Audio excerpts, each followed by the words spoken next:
भाजपा ने 18 जुलाई को बुलाई एनडीए की बैठक। बिहार से चिराग समेत 3 दलों के नेता आएंगे।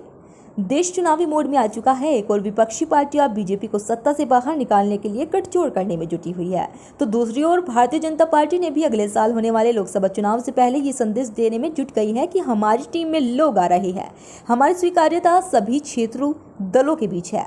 इसी को लेकर बीजेपी की अगुवाई में 18 जुलाई को राष्ट्रीय जनतांत्रिक गठबंधन बैठक बुलाई गई। इस बैठक में राष्ट्रवादी कांग्रेस पार्टी के अजित पवार के साथ साथ महाराष्ट्र में शिवसेना सरकार की कमान संभाल रहे एकनाथ शिंदे भी शामिल होने की प्रबल संभावनाएं है।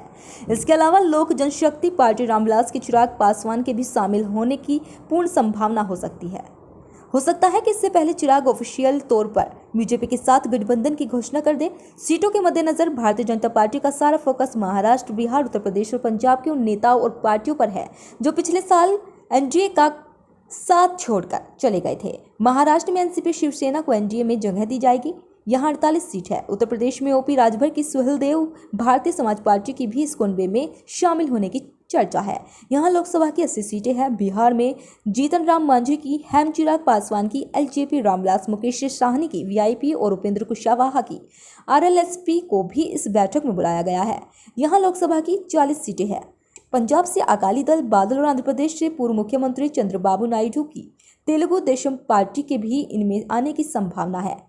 इनके मीटिंग में आने से चुनाव से पहले एनडीए का कुनबा मजबूत होगा और जिन सीटों पर डैमेज होने की संभावना है वहां उसको रोका जा सकता है। इस मीटिंग में चिराग पासवान पिता रामविलास के एकमात्र उत्तराधिकारी के तौर पर बीजेपी के कुनबे में शामिल होंगे। बीजेपी चिराग के जरिए लोकसभा चुनाव में बिहार के 4.5 पासवानों को साधने की कोशिश करेगी। बीजेपी उम्मीद कर रही है कि हिंदुस्तान आवाम मोर्चा हेम के जीतन राम मांझी से जुड़ने से महादलितों के कुछ % वोट उनके पाले में आ सकती है।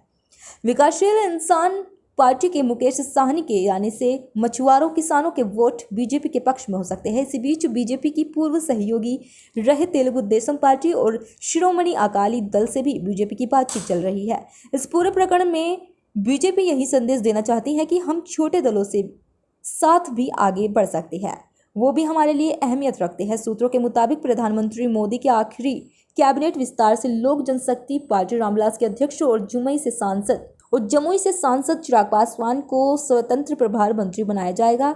इसके लिए चिराग की तरफ से भी सहमति दे दी गई है, लेकिन अभी उनके लिए कौन सा विभाग तय होगा इसकी डील बाकी है, इसलिए अभी औपचारिक रूप से इसकी घोषणा नहीं की गई।